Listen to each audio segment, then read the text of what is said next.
fist. We're doing right and left. Reverse knife hand. Reverse knife hand left. Elbow strike.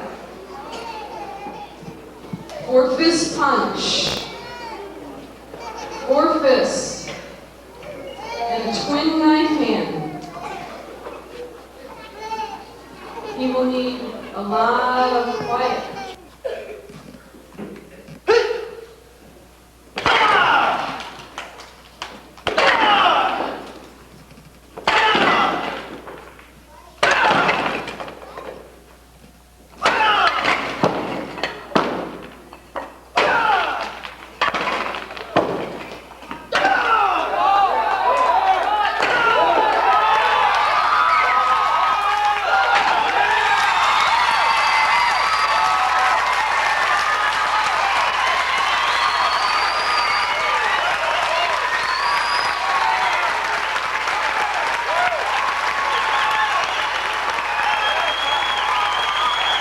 As usual, nothing really new on the first day. However, in the off-season, there was something new and unusual, something that appeared closer to a Bruce Lee movie than a football camp.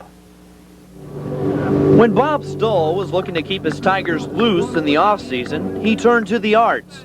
Martial arts, that is.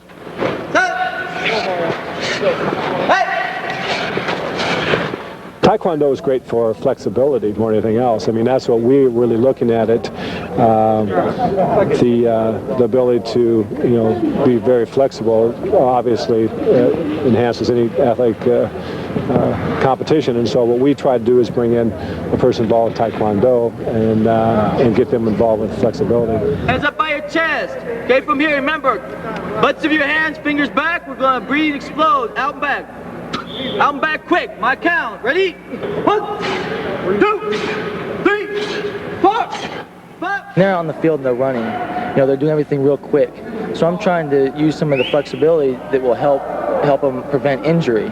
And a little bit quicker stretch sometimes, and then a little bit of a longer stretch, so it helps them both ways. They can have full range of motion and have strength at that full range. I think that's what's going to help the most, is increase their range of motion. Once we got into it, I think it really helped. It loosened up our hips and things like that, and helped a lot of guys get quicker and faster. We're keeping away from the kicks, we're keeping away from all the punches. All we're working is flexibility, agility, and breathing. We're working with their breathing, and just be able to relax and use their speed and power when it's necessary. 1, let's straight out. 2, 3. The coaches come up with funny things to try and improve programs, but it correlates to football. You have to be concentrated all the time, and you have to explosion is the main thing. When you're kicking, you have to explode into things, and when the ball snapped, you have to explode off the ball. And now that spring practice is in progress for Missouri, the players can see how the Taekwondo training is paying off. Kind of interesting. Why?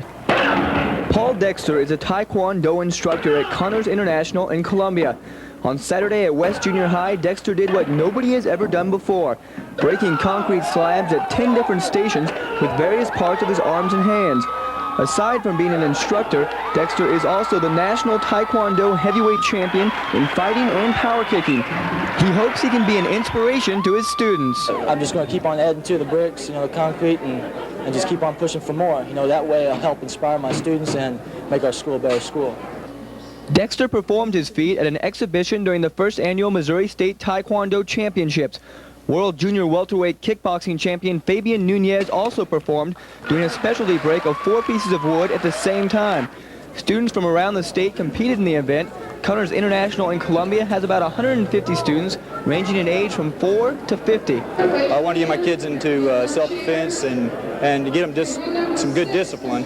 And I just took it so they would go, and push come to shove, and I weighed like 225 when I went in, and in 4 months I was down to 185. Benda says the rewards to Taekwondo are not just physical fitness, but discipline, self-esteem, and a better attitude. Dan Pack, News Center 8 Sports, Columbia.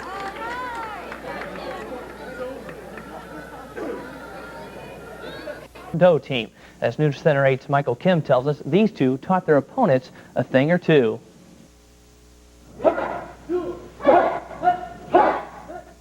These students may not know it, but they're learning Taekwondo from two of the best in the world. 2 weeks ago, Colombians Paul Dexter and Christy Connor competed for the U.S. national team at the World Championships in Montreal, Canada. Representing the United States was great. I mean, it was it really gave you a big sight going into the tournament, especially when you're working for a team. You have team spirit and team camaraderie, and it's just all-around, psych feeling. More than 600 athletes from 52 countries competed in the championships, and Dexter was the only American to bring home the gold. When you win first place, no matter what event, you get to hear the national anthem where your flag is to be raised first, and it was a great feeling. The whole team was cheering. It's really unique. It was an emotional experience for the entire 12-member U.S. team, and for one teammate in particular. Well, it brings tears to your eyes. You know, he's been training with me for about 5.5, almost 6 years, and he's very dedicated, he's very hardworking, and he demands a lot out of himself, and I think it certainly showed at this competition. He showed us that he was number one. And while Connor just missed garnering a gold for herself, she did receive an invitation to coach the women's national team in 1992. And if it's up to Christy Connor and Paul Dexter, Taekwondo will be the sport of the 90s. Michael Kim, News Center 8 Sports, Columbia. Truly an art. Yeah, and it's amazing showing you that two martial artists of that caliber are right here in Columbia. They make the world team. We have a world champion right here in Columbia and also a silver medalist. That's something to be proud of for the community. Very impressive. Thanks, Brian.